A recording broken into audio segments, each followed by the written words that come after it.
추수감사주일은 특별히 한 해를 돌이켜보면서 하나님이 우리에게 부어주신 그 은혜를 나누는, 그리고 감사하는 주일이지요.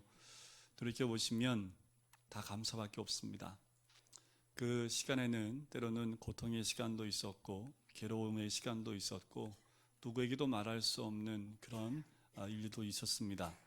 하지만 지나고 나고 보니까 그 시간들이 감사의 제목의 시간이었고 또 하나님이 보호하셨던 놀라운 시간이었다는 것을 시간을 지나고 보면 또 알게 되지요.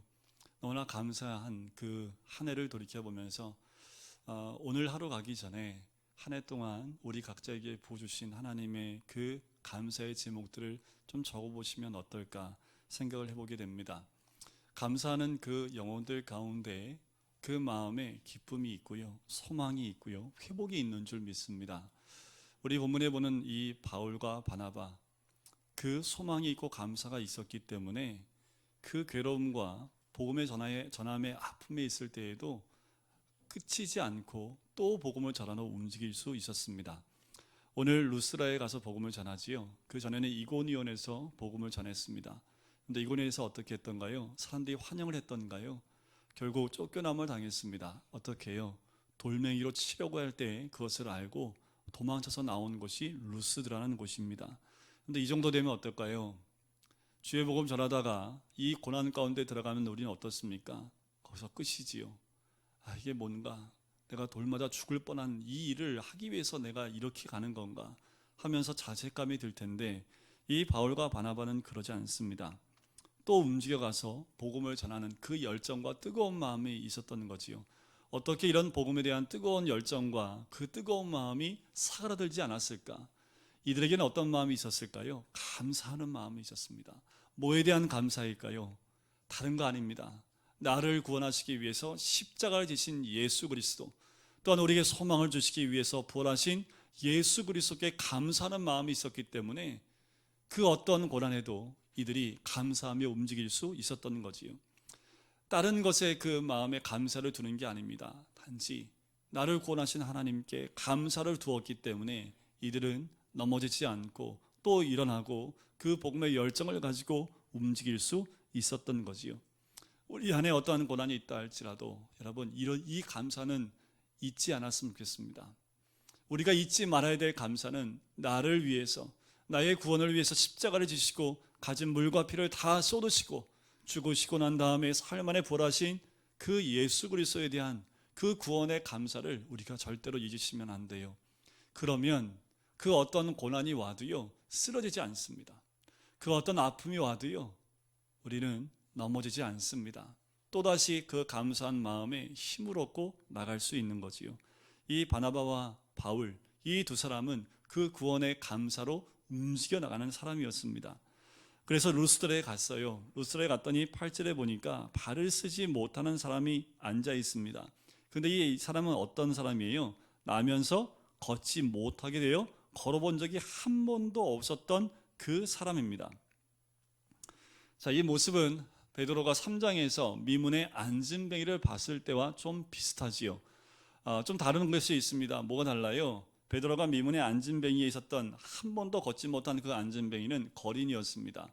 구걸하고 나왔지요. 베드로가 그를 주목하여 일어나라, 금과 은과 금은 내게 없거니와 예수 그리스도의 이름으로 명하노니 일어나 걸으라 했을 때 그가 일어나 걷고 뛰고 찬양하며 성전으로 나아가는 그 모습을 보았습니다.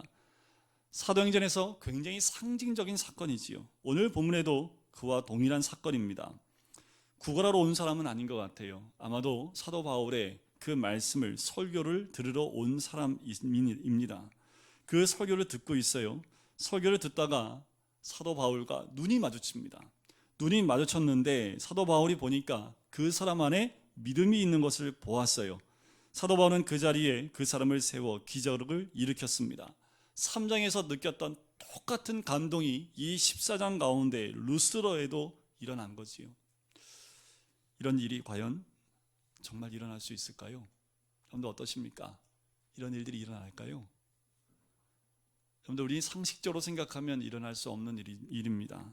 하지만 지금도 이런 일들은 말씀 가운데 갇혀있는 사건이 아니라 지금도 그 말씀으로 역사하는 사건인 줄 믿습니다. 자, 여기서 사도 바울이 행했던 이 사건을 보면서 우리는 몇 가지를 알 수 있어요. 사도 바울이 앉아있는, 한 번도 걸어보지 못한 사람을 어떻게 했다고 나옵니까? 우리 9절 한번 볼까요? 9절을 같이 읽겠습니다. 시작. 바울이 말하는 것을 듣거늘 바울이 주목하여 구원받을 만한 믿음이 그에게 있는 것을 보고. 자, 바울이 어떻게 했대요? 주목했다라는 사실입니다. 성령의 능력이 나타나는 것을 직감하고 있던 사도 바울은 나면서 한 번도 걷지 못했던 사람, 그 사람이 자기의 설교를 열심히 듣고 있는 것을 보게 되지요. 그래서 그 안진뱅이와 눈과 눈이 마주칩니다. 이 눈의 마주침은 어땠을까요? 이 눈의 마주침은 이런 눈의 마주침도 한번 상상해 볼까요? 예수님이 고난당하실 때 베드로가 멀찍이서 예수님을 모른다 3번 부인했을 때, 그때 예수님과 베드로의 눈이 마주쳤던 사건이 누가복음에 나옵니다. 근데 어떤 눈빛이었을까요? 과연 예수님의 눈빛과 이 베드로의 눈빛은 어떤 눈빛일까요? 지금 사도 바울이 보는 눈과 그 안진뱅이가 바라보는 눈빛은 또 과연 어떤 눈빛이었을까요? 저하고 눈을 좀 마주쳐 보시지요. 아마도 이 두 사람의 마주침은 한 번도 서로 누군지도 모릅니다. 이름도 몰라요. 근데 단지 아는 건 뭐예요? 사도 바울은 저 사람은 걷지 못하는 사람이고, 그리고 내 말씀을 들으러 온 사람이라는 것 외에는 아는 것이 없습니다. 그런데 눈이 마주치고 사도 바울이 주목하여 보는 순간 그 눈길 가운데 이미 많은 이야기가 오고 가기 시작을 합니다. 그 눈빛 가운데 하나님의 역사가 이미 그 눈빛 가운데 오고 가는 것을 보게 되는 거지요. 베드로도 미문의 안진뱅이한테 이렇게 얘기하지요. 우리를 주목하여 보라 라고 이야기했다는 것처럼 그 안진뱅이의 눈빛은 앉아있지만 그의 눈은 사도 바울을 통하여 주목하여 보고 있는 그 모습입니다. 오늘 우리도 예수님을 주목하여 볼 수 있게 되기를 바랍니다. 여러분들 뭘 주목하고 계십니까? 근데 일주일 동안 무엇을 주목하며 바라보고 이 자리까지 오셨습니까? 우리가 무엇을 주목하고 있느냐에 따라서 우리의 삶이 결정이 됩니다. 오늘 이 안진뱅이는 사도 바울을, 그 말씀을, 그리고 예수님께 주목하고 있는 것을 보게 돼요. 하나님 말씀을 들을 때, 눈과 눈이 마주칠 때 하나님의 성령의 역사가 놀랍게 일어납니다. 말씀의 능력이 되는 순간 바로 성령의 역사가 일어납니다. 설교 도중에 그런 일이 일어나는 거지요. 성령의 사건이 기적으로 변화되는 사건이 오늘 본문 말씀에 나타나는 겁니다. 바울은 주목하여 보았다고 했습니다. 우리가 뭐든지 주목해서 관심을 가지고 집중해 보게 되면 기적이 일어나요. 여러분들 이렇지 않았으면 좋겠습니다. 하나님 볼 때 보다 안 보다 하지 마세요. 교회 올 때 오다 안 오다 하지 마세요. 성경책을 볼 때에 보다 안 보다 하지 마세요. 그건 주목하는 게 아닙니다. 주목하셔야지요. 집중하셔야 됩니다. 하나님께 끊임없는 관심을 가져 보시기 바랍니다. 기적이 없다 할지라도 주목하세요. 아무 일이 일어나지 않다 할지라도 믿고 주목하고 따라가 보십시오. 그러면 하나님의 기적이 바로 거기에 준비되어 있음을 경험하게 될 줄 믿습니다. 주목하십시오.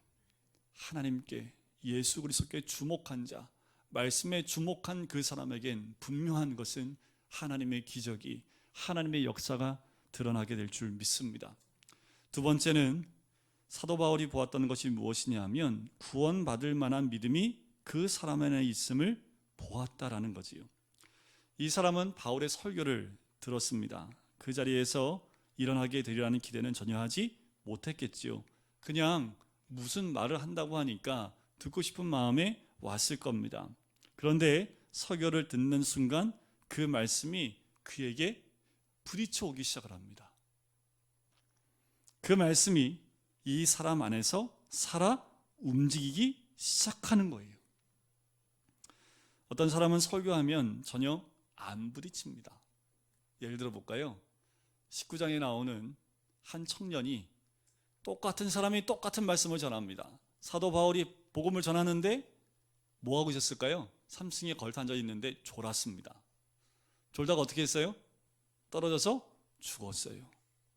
말하는 사람도 똑같고 내용도 복음을 전했을 텐데 한 사람은 주목하여 보았고 한 사람은 졸고 있다 죽었다라는 거지요. 설교가 말씀이 되는 것이요, 그 설교가 살리는 겁니다. 여러분들 한쪽 귀로 듣고 한쪽 귀로 흘리는 것, 역사가 일어나지 않습니다. 조는 것과 마찬가지지요. 그 자리에 많은 사람이 앉아 있었는데 사도 바울과 눈이 마주쳤던 사람은 누구예요? 한 번도 걸어보지 못한 그 한 사람이었습니다. 왜냐하면 그 말씀이 그 안진뱅이 안에 역사하고 있는 것을 사도 바울이 봤기 때문에 그래요. 눈을 피하시면 안 됩니다. 말씀이 들을 때에 말씀이 부딪힌다는 건 뭐냐 하면 말씀 안에 내 자신을 비춰본다라는 겁니다. 그 말씀이 남의 말씀이 아니라 나의 말씀으로 받아들이기 시작했다라는 거예요.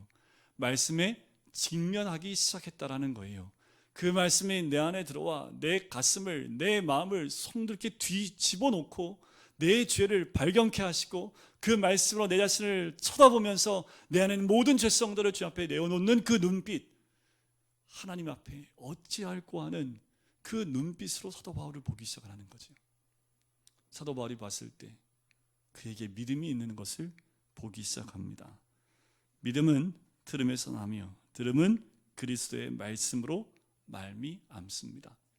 저도 이랬으면 좋겠어요. 한 10년 교회 다니면 믿음이 생깁니다. 그러면 10년만 교회 다니시면 돼요. 10년 너무 짧아요. 한 20년 교회 다니시면 믿음이 생깁니다. 그러면 좋겠습니다. 그런데 믿음이란 교회를 오래 다닌다고 생기는 것이 믿음이 아닙니다. 우리의 생각으로 믿음이 생기는 게 아니에요. 오늘 내가 믿음 있습니다, 믿습니다 외친다고 믿음이 들어오는 것도 아닙니다. 믿음은 어디로부터 시작합니까? 말씀으로부터 시작하는 겁니다. 말씀이 뿌려지는 거지요. 우리의 말씀이 심겨지는 겁니다. 말씀이 우리 마음에 심겨져서 믿음이 생기기 시작하는 거예요. 말씀이 없으면 절대로 믿음이 생기지 않습니다. 믿음을 갖기 위해서는 말씀을 들어야 하고 성경을 읽어야 하고 예수 그리스도를 만나야 합니다. 예수 그리스도가 생명이신 그리스도의 말씀이, 하나님 말씀이 내 심령 속에 뿌려지고 내가 그것을 접하게 될 때 이 믿음이 생기게 되는 거예요. 믿음 앞에 나오시기를 주의 이름으로 간절히 축원드립니다. 말씀이 들어도 믿음이 안 생기는 사람이 있지요. 아까도 말씀드렸지만 이쪽 귀로 듣고 이쪽 귀로 흘리는 사람은 말씀을 들어도 말씀이 흘러가요. 말씀은 들으면 내 마음이 심겨져야 됩니다. 우리가 하나님의 말씀을 받아들일 수 있게 되기를 소원합니다. 예수 그리스도의 말씀이 우리 속에 뿌려질 수 있게 되기를 바랍니다. 그리고 그때마다 우리의 믿음은 자라게 될 줄 믿습니다. 믿음이 자라게 되면 어떻게 될까요? 능력이 됩니다. 믿음은 불가능을 가능하게 되는 거지요. 안 되는 것을 되게 하는 겁니다. 없는 것을 있게 하지요. 죽은 자를 살립니다. 이것이 믿음의 능력이며 역사입니다. 어떤 사람은 예수 그리스도를 믿는 믿음이 있지만 전혀 그 삶의 능력이 안 나타날 수 있습니다. 그 사람은 믿음의 전부를 보지 못한 거지요.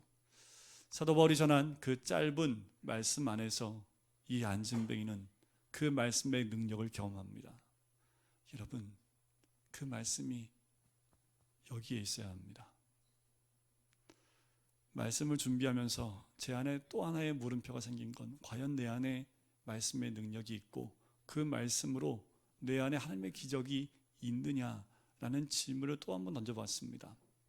말씀을 준비하며 또 한번 내 안에 무너지는 가슴은 내 안에 그 말씀의 믿음으로 드러나지 못하는 내 모습을 또 발견했기 때문입니다.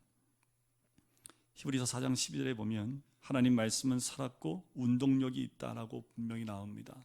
말씀은 운동력이 있습니다.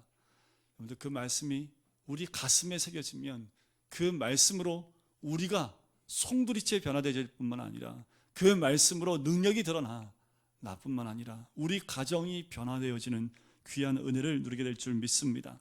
지금 살아있고 능력을 행할 수 있는 믿음이 설교를 듣고 있는 이 안진뱅이 속에 일어나고 있었던 거지요. 사도 바울이 그것을 목격한 겁니다. 불이 타고 있었습니다.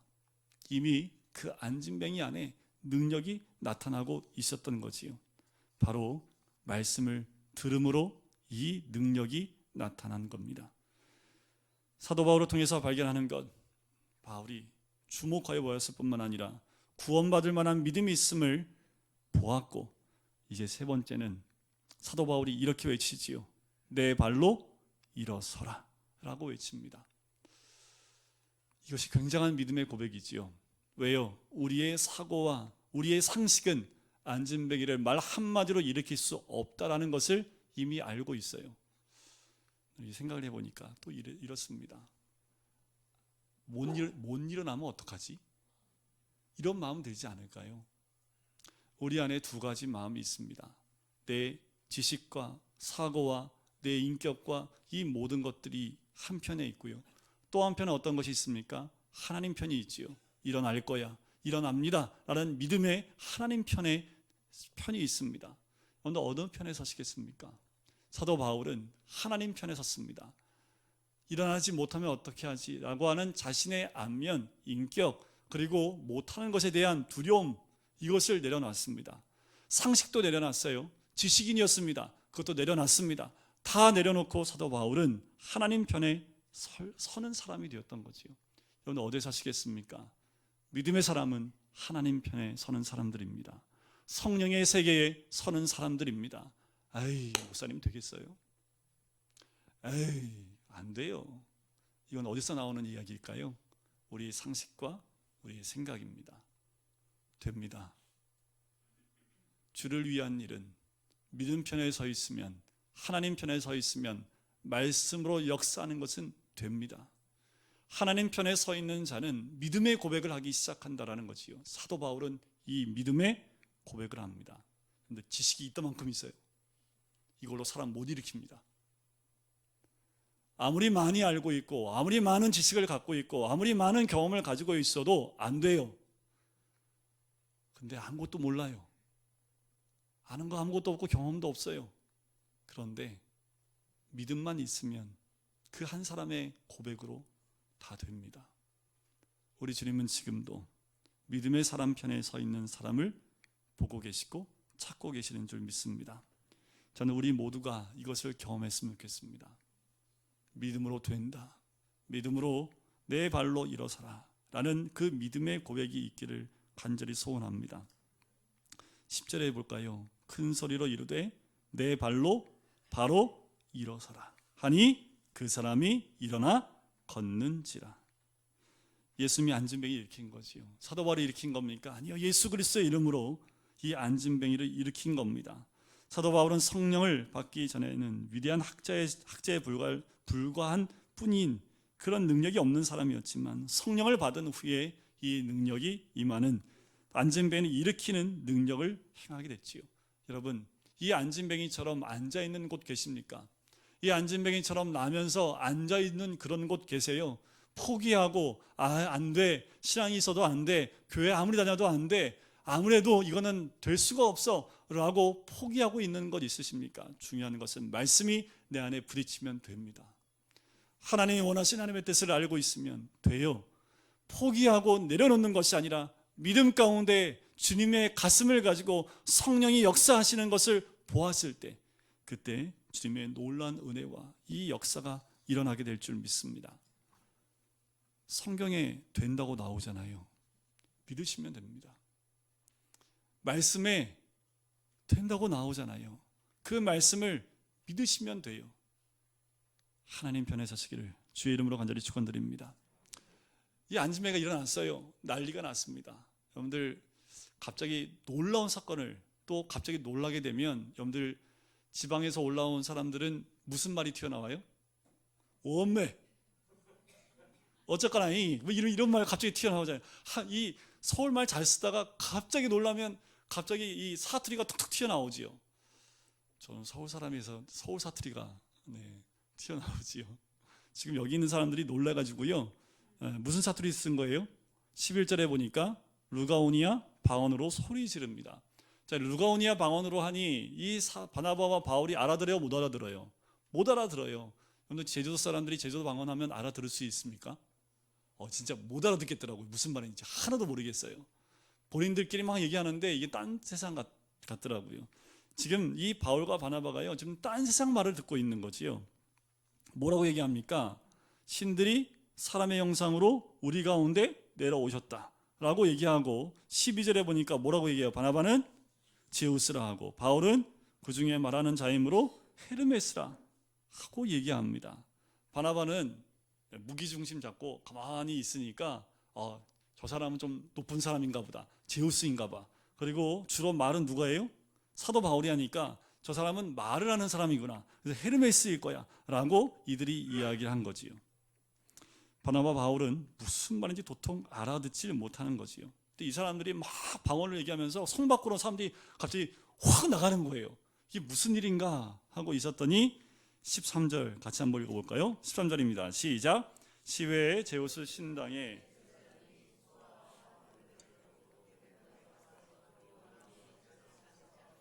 갑자기 사람들이 오는데 소를 잡아가지고 와가지고, 이게 지금 바나바하고 바울 앞에 뭐 하는 거예요? 절을 하기 시작하는 거예요. 이게 뭐 하는 거예요? 무슨 소리입니까? 왜 이런 일을 벌입니까? 했더니 그때서야 바울이 알아들을 수 있는 말을 하는 거지요. 우리가 보기에 당신은 신입니다. 그 신이 인간의 몸을 입고 온 것 같습니다. 이게 뭐냐면요, 헬라 지방 가운데 갖고 있는 신앙이에요. 이들이 갖고 있는 제우스라는 신은요, 인간의 몸으로 이 땅에 올 수 있고, 인간으로 왔다가 신으로 왔다 갔다 할 수 있는 그 신적 또 인간적 모습을 갖고 있는 것이 이들의 신앙입니다. 그러니까 한 번도 걷지 못한 사람을 일으켰으니까 당신은 신이 잠깐 인간의 모습으로 온 거 아니냐라는 거예요. 그래서 우리가 당신께 제사를 드려야 된다라는 거지요. 또 왜 이런 일이 일어났냐면요, 이 지방에 전설이 있습니다. 전설로 내려오는 게 뭐가 있냐 하면, 거두절미하고 핵심만 말씀을 드리면, 아주 먼 옛날 이 지방에 신이 이 고을로 인간의 모습으로 찾아왔대요. 그게 제우스인지는 모르겠습니다. 그런데 사람들이 신을 못 알아본 거예요. 그 심죄에 걸려서 마을 사람들이 다 죽었대요. 핵심만 전하는 거예요. 근데 이 전설이 이들 가운데 내려온 거지요. 그러니까 이들 마음이 어떨까요? 경배 안 하고 제사 안 드리면 어떻게 돼요? 또 죽을 수 있다는 두려움 때문에 지금 이 두 사람한테 제사를 지내고 있는 거지요. 그랬더니 이 말을 딱 가만히 듣고 사도 바울과 바나바가 그래, 때가 됐구나 이랬을까요? 어떻게 했을까요? 우리 14절을 보실까요? 두 사도 바나바와 바울이 듣고 어떻게 했어요? 옷을 찢고 무리 가운데 뛰어들어가 소리 지릅니다. 자, 옷을 찢는 행동은요, 신성 모독에 대한 강렬한 혐오감을 나타낼 때 하는 행동이 옷을 찢는 행동입니다.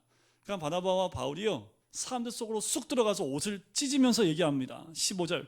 여러분이 어찌하여 이런 일을 하느냐? 우리도 여러분과 같은 성정을 가진 사람이라. 여러분에게 복음을 전하는 것은 이런 헛된 일을 버리고 천지와 바다와 그 가운데 만물을 지으시고 살아계신 하나님께로 돌아오게 합니다. 여러분들 보세요.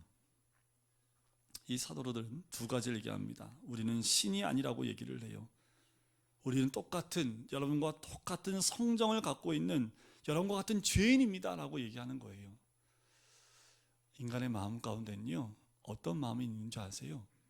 높아지려는 마음이 다 있습니다. 예를 들어 볼까요? 여러분들 있는 직업에서, 여러분들 일하는 일터에서요, 조금 위로 올라가고 싶으시죠? 이건 누구나 마찬가지예요. 위로 올라가고 싶잖아요. 제가 어떤 일을 하고 있어요? 거기 그 일 가운데 최고로 잘하는 사람이 되고 싶지요. 왜 그럴까요? 왜 잘하고 인정받고 싶어 합니까? 그 자리에 올라가 사람들이 나를 그렇게 인정해 주길 원하는 거지요. 사람마다 자기 마음 가운데 작은 인간의 신적 모습을 갖고 싶은 욕망들이 다 있습니다. 그것이 사람들 가운데 높아지려고 하는 그 마음이지요. 그렇지만 이 바울과 바나바는요, 어떻게 합니까? 다 내려놓습니다. 그리고 자기 자신의 정체성을 뭐라고 얘기를 해요? 여러분과 같은 성정을 가진 사람이라. 우리 당신하고 똑같은 사람입니다. 내가 그 안진뱅이를 일으킨 것 아닙니다. 내가 기적을 일으킨 것 아닙니다. 그것은 예수 그리스도 바로 하나님이 하신 거고, 우리는 당신들과 똑같은 죄인입니다. 여러분, 목사가 된다고 거룩해요? 아니요. 저도 여러분과 똑같은 죄인입니다. 이 강대상에 서 있는 것은 그냥 말씀을 대언할 뿐이지요. 교회 직책을 받았다고 더 거룩해요? 아니요. 우리는 다 죄인입니다. 하나님이 거룩하니 우리도 거룩함을 따라 나가는 죄인들이라는 거지요. 다 똑같습니다. 옷을 찢고 그것을 만류하지요. 그러면서 복음을 전합니다. 이런 헛된 일에서 벗어나게 하기 위해서 복음을 전하지요. 여러분, 이 바울과 바나바처럼 그 믿음 가운데 능력을 행하시는 우리 모든 성도님 되시기를 주의 이름으로 간절히 축원드립니다. 그리고 더 나아가서 그 능력을 이 땅 가운데 드러내 보일 뿐만 아니라 나는 죄인이고 우리 주님만을 드러내 보이는 참다운 복음 전도자가 되시기를 주의 이름으로 간절히 축원드립니다. 여러분들, 이번 주에는 다 학교 앞 전도 나가셔야 돼요. 학교 앞에서 이런 능력 한 번씩만 보여주시면 우리 아이들 다 오겠지요. 선물이 아니라 다 오지 않겠습니까? 여러분, 우리 이번 한 주간 동안 하나님께 감사함을 통해서 믿음으로 우리의 삶에 이런 역사를 경험하시는 이번 한 주가 되시기를 주님의 이름으로 간절히 축원드립니다. 우리 같이 기도하실까요?